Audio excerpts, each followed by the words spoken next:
Hundreds of servicemen leave their post every year. Now, some of those desertions are easy to explain, and others are bona fide head-scratchers. Like this story of an intoxicated mechanic who seemingly pulls off an impossible heist. The question, what happened to the homesick mechanic? 1969, the English Channel. You're looking at footage from a rescue mission. A search team is hoping to find a missing mechanic. Instead, all they find is this big oil slick. And right here, an empty life raft. What really happened here is a mystery. And the woman in this photo is at the heart of it. It all went down the night of May 23rd. While most people are asleep, a 60-ton C-130 Hercules cargo plane roars down the runway of the RAF Mildenhall Air Base in Suffolk, England. This is a flight unlike any other. Not only is the pilot drunk, he's not even a pilot. The man in the cockpit is 23-year-old U.S. Air Force mechanic Sergeant Paul Meyer. The very idea of an untrained mechanic thinking he could take a C-130 is unthinkable to me. Earlier that night, Meyer had been boozing at a house party, becoming erratic and combative.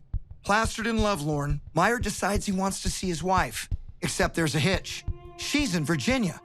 He's feeling rather homesick, has a lot to drink, and comes up with a brilliant idea, and that is to fly home.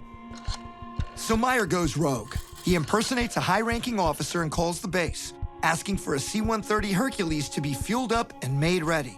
And, wait for it, the dispatcher complies. Maybe when you get a call from a commanding officer, in the middle of the night, you just follow orders. With plenty of cojones, but absolutely no flight training, Meyer takes off. Retired naval aviator Ward Carroll shows us why that was no easy feat. So in this government training film, you can see a nice view of the C-130 cockpit. What jumps out at you right away is just the number of gauges. To get the airplane airborne, you have to know which one of those dials is the altimeter, which one's the airspeed indicator, then the attitude indicator. It's a daunting amount of information that's in front of you. Nevertheless, Meyer begins flying west towards the United States. As soon as the Air Force realizes something is wrong, they scramble a fighter jet and another C-130 to intercept him. According to the official record, they never established contact.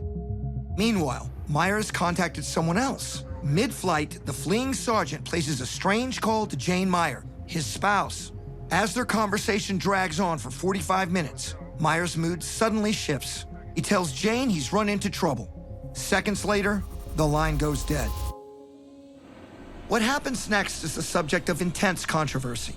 But everyone agrees an hour and 45 minutes after takeoff, the C-130 crashes into the English Channel.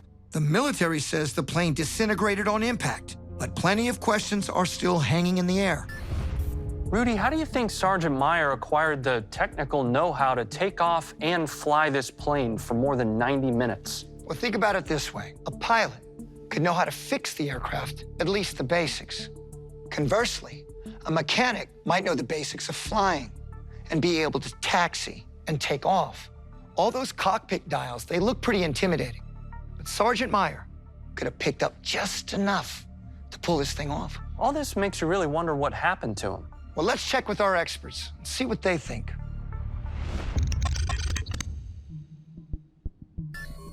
Retired Officer Preston Stewart has studied the case. He says many believe the Air Force sent up that fighter jet not to assist Meyer, but to shoot him down.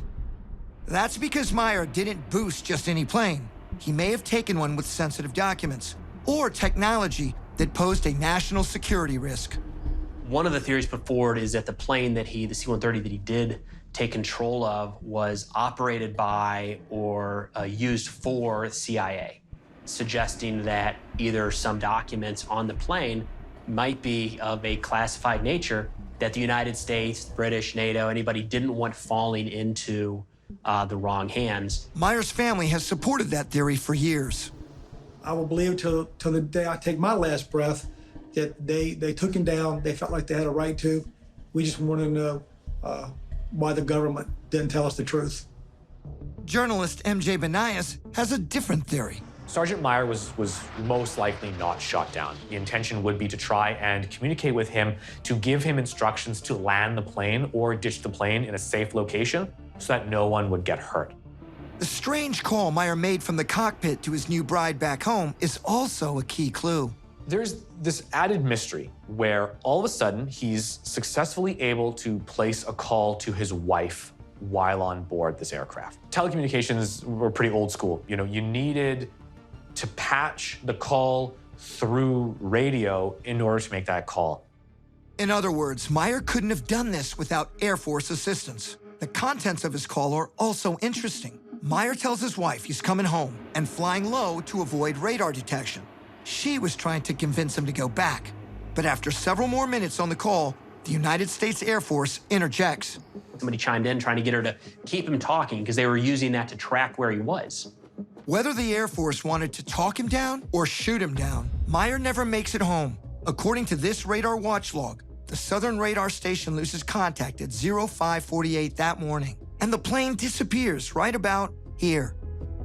It's very possible that Meyer knew that his aircraft was going to go down. So instead of attempting to ditch it into the water, he simply opened one of the doors and leapt out.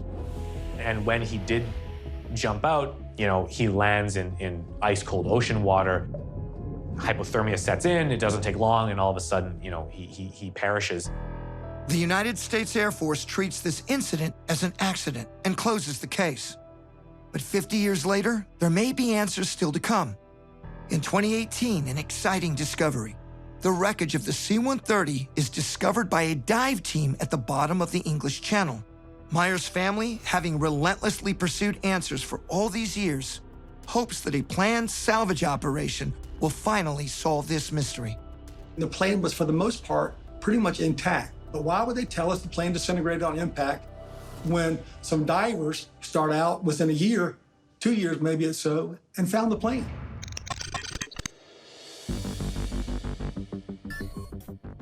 They never find Myers' body.